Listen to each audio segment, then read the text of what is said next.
बच्चों, SV academy की online classes में आप सभी का स्वागत है। आज अपने क्लास 12 एग्रीकल्चर बायोलॉजी का लेसन नंबर फर्स्ट है, जिसके 16 पार्ट अपने पढ़ चुके हैं। आज है 17 पार्ट यानी 17वां भाग पढ़ेंगे। तो लास्ट वीडियो में अपने पढ़ी थी कुछ विधियां। कौन कौन सी विधियां थी? शुद्ध वंशक्रम चयन और समूह चयन, ये विधियां पढ़ी थी। शुद्ध वंशक्रम चयन में कितने वर्ष लगते हैं उनके बारे में पढ़ा था। तो इस तरह से अपने स्वपरागण विधियां थी वो सारी पहले कंप्लीट की हैं। आज अपने जो परपरागित फसलें हैं, परपरागित फसलों में किस तरह से बीजों का चयन किया जाता है, किस तरह से उनमें पादप प्रजनन करवाया जाता है, उसके बारे में पढ़ेंगे। तो आज स्टार्ट करते हैं परपरागित फसलों की विधियां। तो सबसे पहले नोट करेंगे परपरागित फसलों की विधियां। तो आपको पता है परपरागित फसलें कौन सी होंगी? जिसमें परागण है वो किसी दूसरे पादप के पुष्प पर होता है, यानी एक पौधे के परागकण जब किसी दूसरे पौधे के पुष्प पर जाकर गिरते हैं तो उसे परपरागण कहते हैं। इस विधि में जो बीज प्राप्त होते हैं वो परपरागित बीज होते हैं। तो इन परपरागित जो फसलें हैं उनमें किस प्रकार अपने किस्मों का चयन कर सकते हैं? तो परपरागित फसलों की विधियां नोट करेंगे। 1 नंबर है समूह चयन और 2 नंबर आवर्ती चयन। तो नोट करें समूह चयन और आवर्ती चयन। तो सबसे पहले इसमें अपने पढ़ेंगे समूह चयन। तो समूह चयन किसे कहते हैं?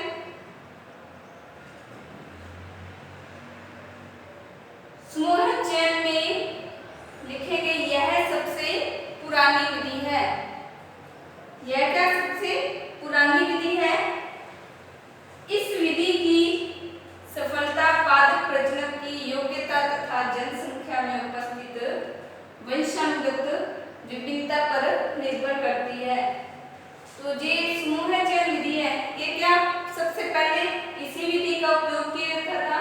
इस विधि में जो बीज होते हैं उनमें पादप के प्रजनक है, प्रजनक जिनसे आगे बीज प्राप्त किए गए हैं उनकी योग्यता क्या है तथा जनसंख्या में उपस्थित जो वंशानुगत जीन होते हैं वो किस प्रकार विभिन्न है उन पर निर्भर करती है।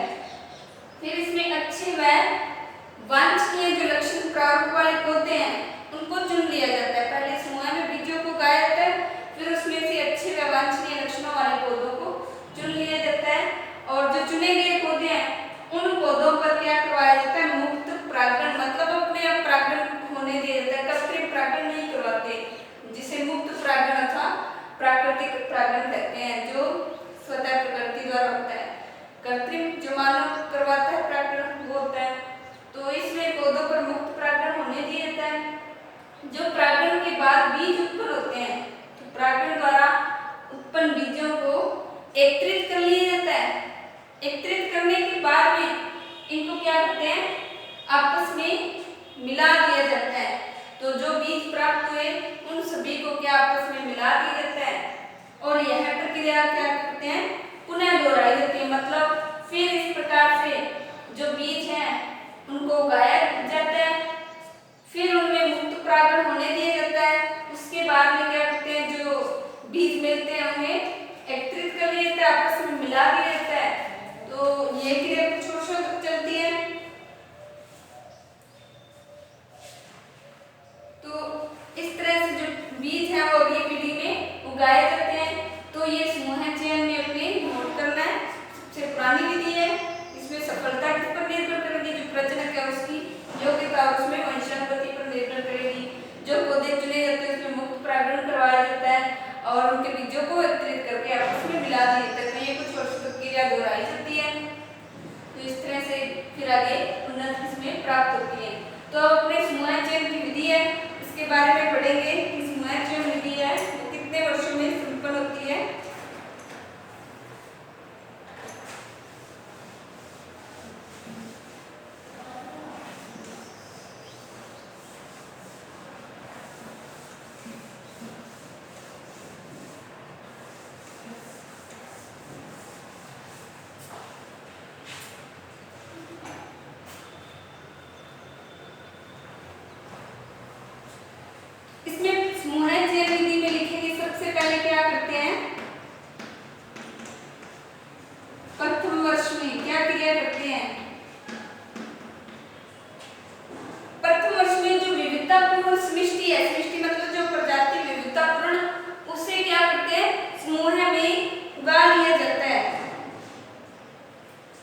इस तरह से बीजों को, चुने गए बीजों को उगाएंगे। तो ये इस तरह से कुछ बीज हैं, उनको चुनकर समिष्टि के रूप में उगाते हैं।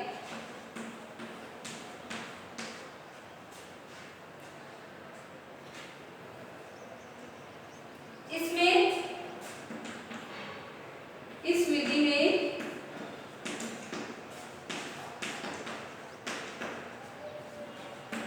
उत्कृष्ट मतलब जो अच्छे गुणों वाले पौधे हैं और वांछनीय लक्षण प्रारूप वाले, उत्कृष्ट व वांछनीय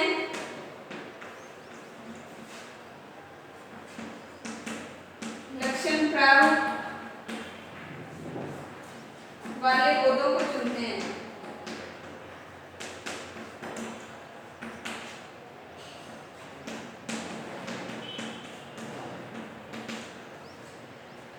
तो पहले, सबसे पहले अच्छे पौधों को चुना, चुनने के बाद में उनमें जो वांछनीय गुण है उनको अलग करेंगे, उत्कृष्ट पौधों को चुन के छांट दिया जाता है। फिर दूसरे आगे क्या करते हैं, इनमें मुक्त परागण होने दिया जाता है। तो छांटने के बाद में जो पौधे हैं उसमें क्या, चुने गए पौधों में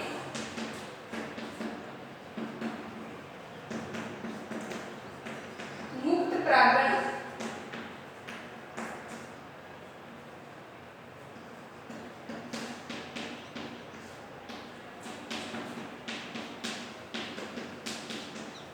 तो जो पौधे चुने उसमें क्या करना है, मुक्त परागण होने दिया जाता है। फिर इन पौधों के बीजों को आपस में मिला लिया जाता है। इन पौधों के बीजों को आपस में मिला लिया जाता है।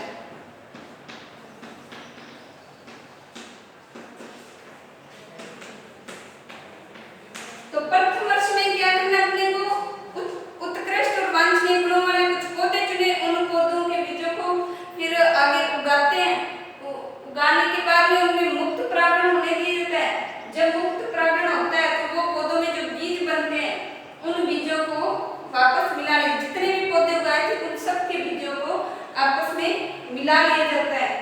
जो पहले पौधे लिए उसे क्या कहेंगे, मूल समिष्टि।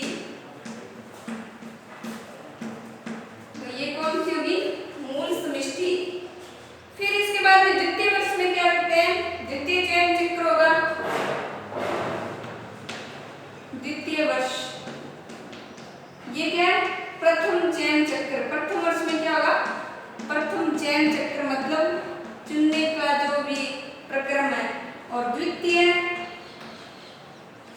चयन चक्र मतलब दूसरी बार फिर पौधों का चयन करना है और मूल समिष्टि में से जो पौधे प्राप्त हुए बीज, उन बीजों को इस तरह से वापस आगे उगाना है। इस तरह से ये बीजों को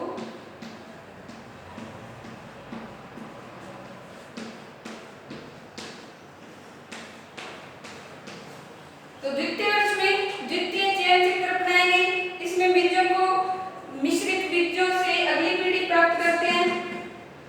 जो मिश्रित बीज मिले थे, मिश्रित बीजों से अगली पीढ़ी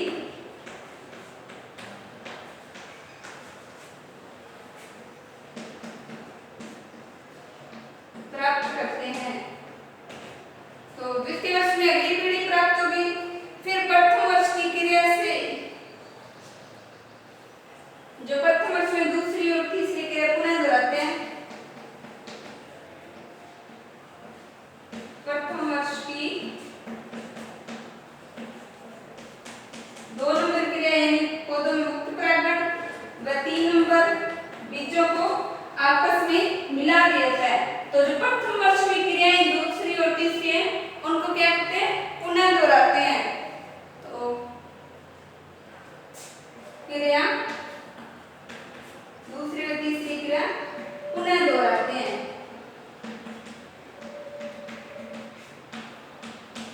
तो इस तरह से दूसरे वर्ष तक वही क्रिया दोहराते हैं।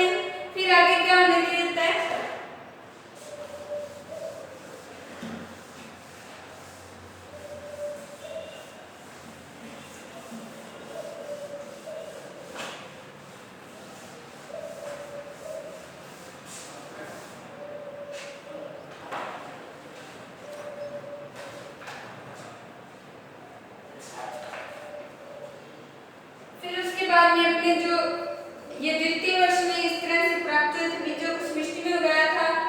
जो बीज प्राप्त हुए थे फिर उन बीजों में क्या चयन चक्र को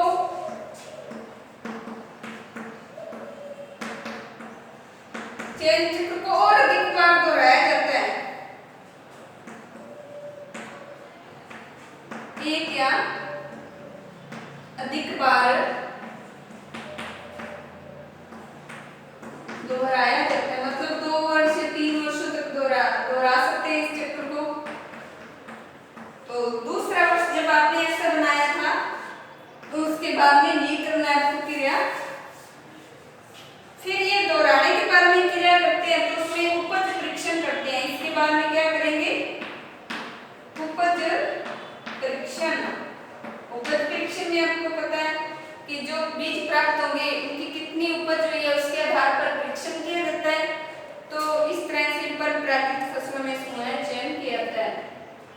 तो ये इस विधि में क्या 2 वर्षों तक तो चयन क्रम, उसके बाद आप और उसमें चयन करना चाहते हैं, चयन चक्र अपनाना चाहते हैं तो 2-3 बार दोहरा सकते हैं, 4 बार दोहरा सकते हैं, अधिक बार जितनी बार भी दोहराना दोहरा सकते हैं। दोहराने के बाद में जो लास्ट में आपने पौधे का बीज चयन किया उनका उपज परीक्षण किया जाता है। इस तरह से ये समूह चयन विधि कंप्लीट होती है।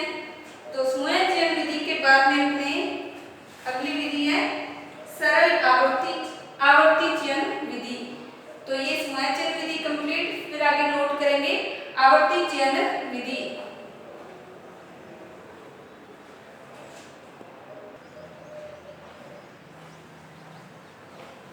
इसके बाद में सेकंड नंबर विधि है आवर्ती चयन। तो आवर्ती चयन विधि में ये परपरागित फसल जो है उनमें चयन की दूसरी विधि है। तो इसमें सबसे पहले किसने खोज की थी आवर्ती चयन के बारे में?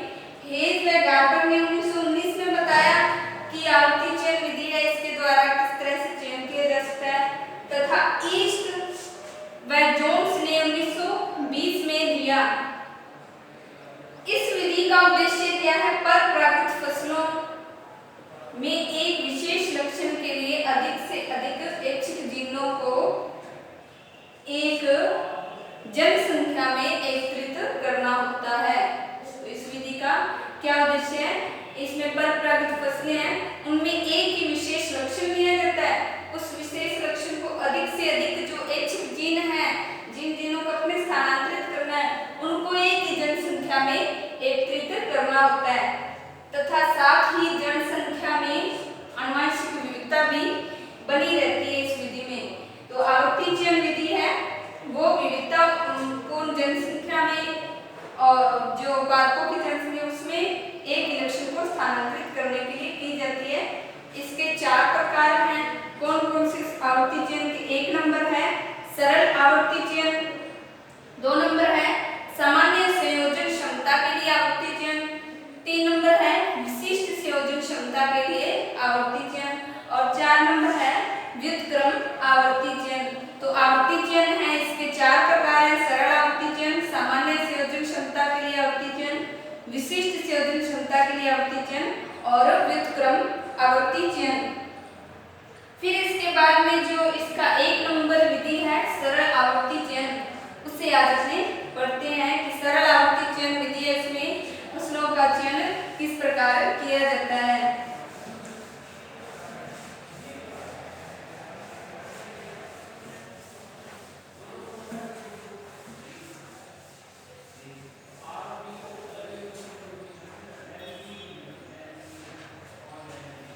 तो 1 नंबर विधि है सरल आवर्ती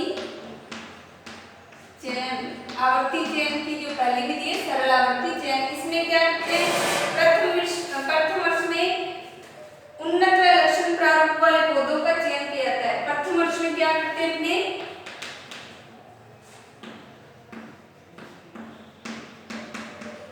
प्रथम वर्ष में उन्नत व जो लक्षण प्रारूप वाले पौधे हैं इनका चयन किया जाता है।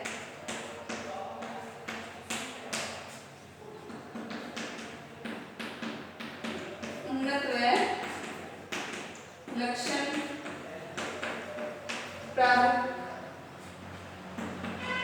वाले पौधों का चयन किया जाता है। तो एक नंबर ये क्रिया करेंगे। फिर जो चयनित पौधे हैं उनमें क्या किया जाता है? स्वपरागण किया जाता है। चयनित पौधों में स्वपरागण किया जाता है। तो दूसरी क्रिया कौन सी? प्रथम वर्ष में दूसरी क्रिया क्या करवाएंगे? स्वपरागण करवाया जाता है। फिर इन बीजों को अलग अलग एकत्रित किया जाता है। प्राप्त बीजों को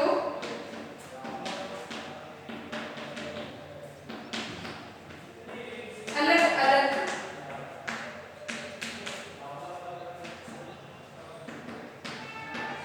एकत्रित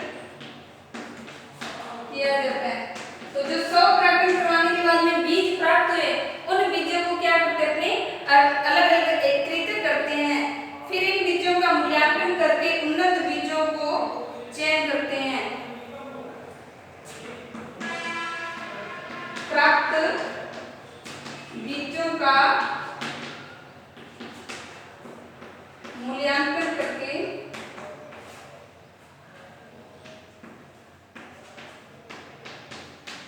उन्नत बीजों का चयन किया जाता है। तो इस तरह से प्रथम वर्ष में 4 क्रियाएं की जाती है। सबसे पहले बीजों का चयन करते, पौधों का चयन करते हैं। जो पौधे चयन के लिए स्वपरागण होने दिया जाता है। स्वपरागण होने के बाद में उनके बीज हैं उनको अलग अलग एकत्रित करते हैं।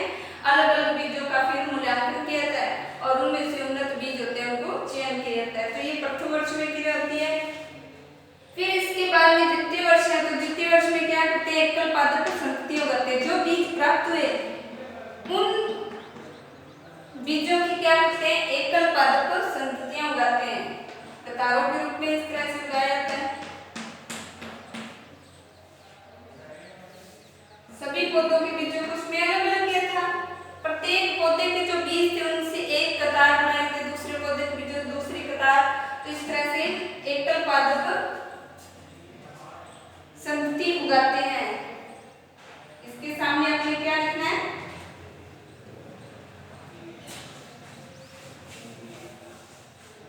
चयनित बीजों से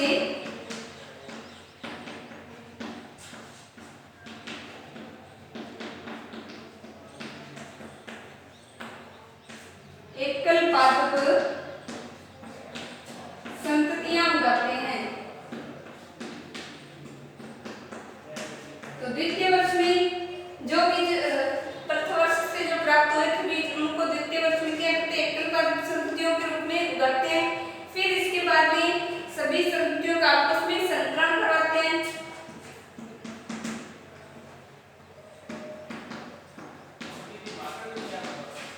संततियों का आपस में संकरण करवाते हैं। तो जो संततियां प्राप्त हुई उनका आपस में क्या करवाते हैं? संकरण करवाते हैं। जो संकरण से प्राप्त बीज हैं उनके बीजों के बराबर का परिमाण होगा, उन्हें मिश्रण बनाते हैं।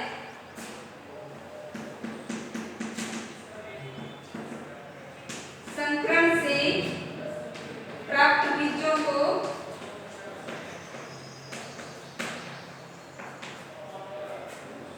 एक समान परिमाण मतलब भार के आधार पर, एक समान परिमाण के आधार पर मिश्रण बनाते हैं।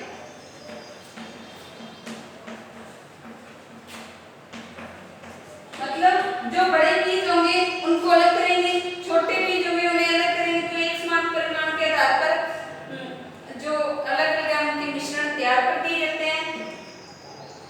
फिर इसके बाद में है इसकी अगली क्रिया, ये चयन चक्र कंप्लीट होता है। इसके अगले तीसरे वर्ष में क्या करते हैं? तृतीय वर्ष। तृतीय वर्ष में क्या क्रिया करेंगे?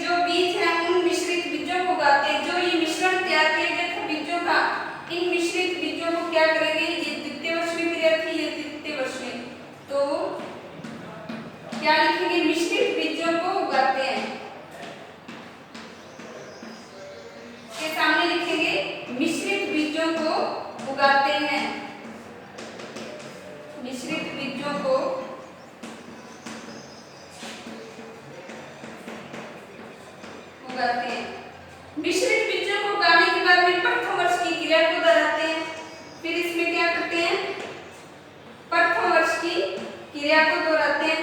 प्रथम वर्ष में जो क्रियाएं की वो प्रथम वर्ष की क्रिया दोहराते हैं। कौन से वर्ष में, तीसरे वर्ष में प्रथम वर्ष की क्रियाएं दोहराते हैं। फिर इसके बाद में है लास्ट वर्ष आवर्ती चयन का।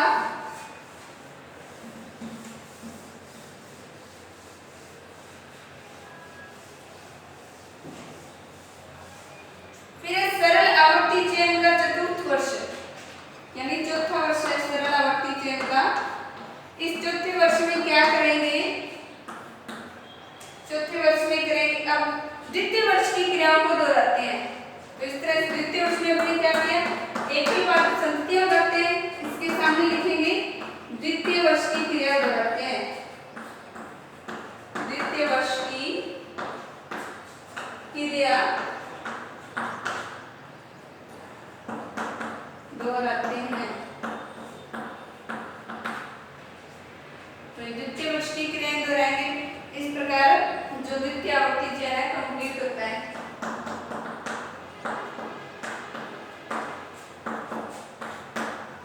द्वितीय आवर्ती चयन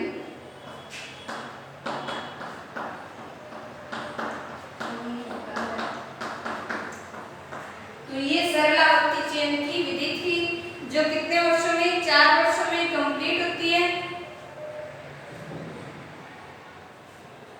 द्वितीय आवर्ती चयन चक्र कंप्लीट होगा। तो आज हमने क्या पढ़ा है, जो परपरागित फसलें हैं उनमें किन प्रकार से उन्नत बीजों का चयन किया जाता है। तो 2 विधि थी, एक समूह चयन विधि और दूसरी आवर्ती चयन विधि। तो अपने समूह चयन विधि कंप्लीट पढ़ ली थी। आवर्ती चयन विधि से 4 भागों में बांटा गया था। तो पहली विधि कौन सी थी, सरल आवर्ती चयन। तो आज हमने सरल आवर्ती चयन विधि को कंप्लीट किया है। नेक्स्ट वीडियो में अगली जो विधि है सामान्य संयोजन क्षमता के लिए आवर्ती चयन, तो सामान्य संयोजन क्षमता के लिए आवर्ती चयन से नेक्स्ट वीडियो में पढ़ेंगे। एक बार आपने इसे रिवाइज करना है और नोट्स तैयार करने हैं। Thank you.